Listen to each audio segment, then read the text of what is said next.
In this video, I'm going to show you how to use Iron Hands in Tera raids, 5 stars and 6 stars. This is a very powerful Pokemon that has the ability to really destroy Pokemon, but sometimes you also have to play a little bit safe. And I'm going to show you a few strategies, both online and solo single player, where this Pokemon, Iron Hands, is really good.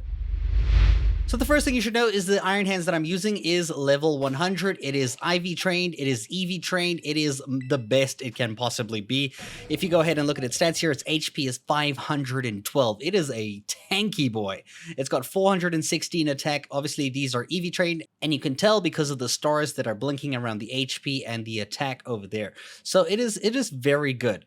The one thing it does lack in is special defense, though its HP more than makes up for that. So Iron Hands is a fighting and electric type. The one I have right here terrestrializes into fighting type, and the moves we're using are very specific. The first one, Drain Punch, is actually used to gain health back. You can see it only does 75 power. It's not super strong, but with the other move, Belly Drum, we're going to basically sacrifice half of our HP at the beginning of every battle. So it's going to take our HP to like half of 512, which is 256. And this increases your attack, so much. So basically, if a Pokemon is weak to a fighting type move, this Drain Punch is going to murder and destroy that Pokemon and heal you up all the way to full again. So it's, in a sense, with most fights in this game, in Tera raid battles, you can spam Drain Punch the whole entire raid and keep your Pokemon's HP at max at all times. As you can see from my final two abilities, I've got Earthquake because I found it like really good. It counters a lot of things that sometimes show up that I can need to deal with. It is a physical category move, so it does benefit from my attack.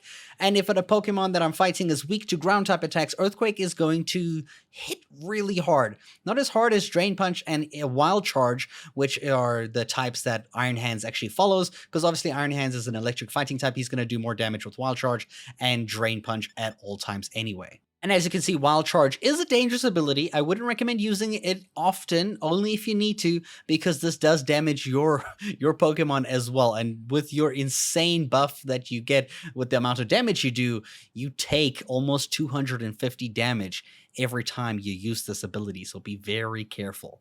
But the main focus is going to be on Belly Drum and then straight into doing Drain Punch. Now, in terms of where to get these abilities, Drain Punch, Belly Drum, and Wild Charge are all moves that it learns as it levels up. Belly Drum is actually unlocked or gained at level 84, I believe. So it is quite a later level before you get this ability, and it is very key to the success of the Pokemon. Earthquake, however, is not a specific one. This is actually learned via a TM that you have to make at the TM machine. Wow, he's just standing on top of me. You're going to have to go to this green thing over here and make the Earthquake TM and learn it and teach it to your Iron Hands. In terms of your held item, I highly recommend using the Clear Amulet. This is an item that is held by a Pokemon. It basically prevents you from having your stats lowered by moves used against you or by other Pokemon's abilities, right? So this is so that when you use Belly Drum, the effect doesn't just get turned off by your opponent going like, okay, cool, we're just going to nullify all of your stat changes, like, rip. No, you kind of want to keep your stat changes because the Belly Drum is the entire purpose of this whole build. So I recommend Clear Amulets as an item to hold.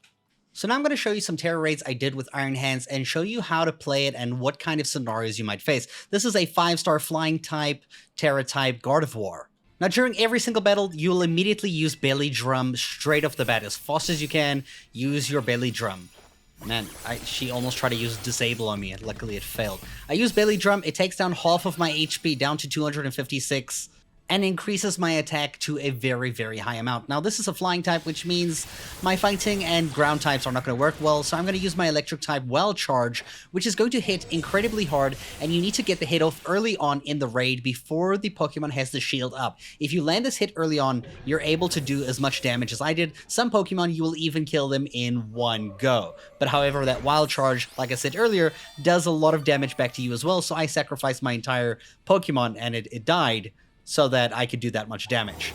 And now all we have to do is get through this final little shield, which isn't actually that much if you look at her HP bar. The next Tera raid I want to show you here is an Ice type, which is weak to my fighting type moves, and this is a 6-star worm Pokemon. I forget the name of this worm because I never use it. Now, since these are multiplayer battles, you do really need a team that is going to work with you and allow you to do Belly Drum first. If this Pokemon Earthworm actually gets that shield up before you can attack, the fight is going to be miserable and hard because that shield, it really takes a lot of time. The more damage you can do at the beginning allows you to deal with less shield towards the end, especially for 6-star Pokemon. So we've used our belly drum, we've lost half our HP, and we're ready to attack.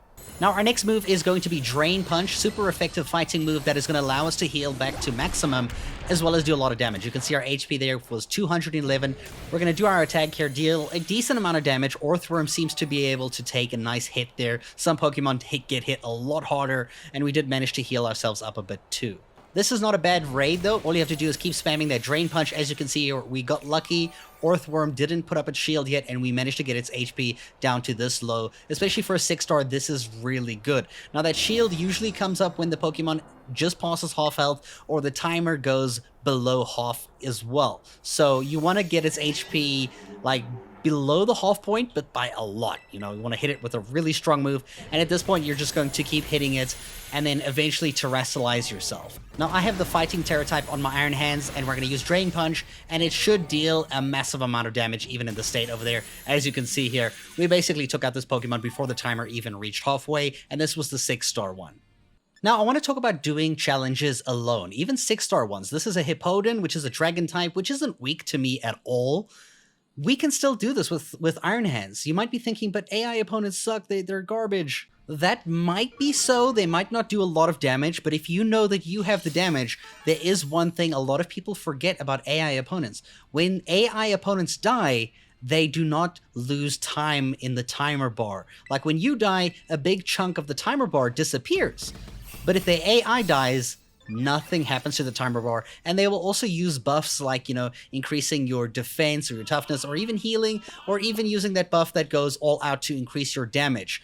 So they're actually more likely to give you buffs more frequently, more regularly than players online, because everybody online is trying to be able to one-hit the Pokemon themselves, which sometimes ends up with everybody rushing too quickly and getting themselves into a bad position with a bad shield, and then everybody loses. And in online raids, when somebody dies, or if multiple people are dying, that timer takes a hit. It loses about like 1 centimeter off that timer every time somebody dies, which is terrible. But in single player, in alone, the timer doesn't get affected. So this fight is a really slow and steady one. There's no super effective moves that we have to use against it. We're just using Belly Drum right at the beginning of the fight, like you use with all of them, and then we're spamming Drain Punch over and over and over until we get the terrestrialization up right after the shield goes up for Hippowdon here, and we're basically going to just keep spamming Drain Punch, which is going to keep healing us. As long as we don't die, we don't take a time punishment that is going to push the timer bar down. And if we keep doing Drain Punch, we're going to keep healing. So that's it. We're just, you know, we're basically racing the timer and doing damage the entire time. Okay, so I'm just going to skip ahead a little bit here. You can still see the timer's fine. We used 10 Drain Punches, 10 of them. We're going to end the fight with an Earthquake, and Hippowdon is going to be out of here. And this is how you're going to defeat a 6-star Tera raid by yourself with AI opponents. It's really not that bad. So Iron Hands is a really good Pokemon for Tera raids, along with Goldengo, which we used recently. To be honest, I still prefer Goldengo. I feel like I'm more consistent with my one-shotting and a lot more damage coming out of Goldengo than this one. But this one has the capabilities with several Pokemon where it can absolutely destroy them. I hope you guys try it out, and thank you so much for watching.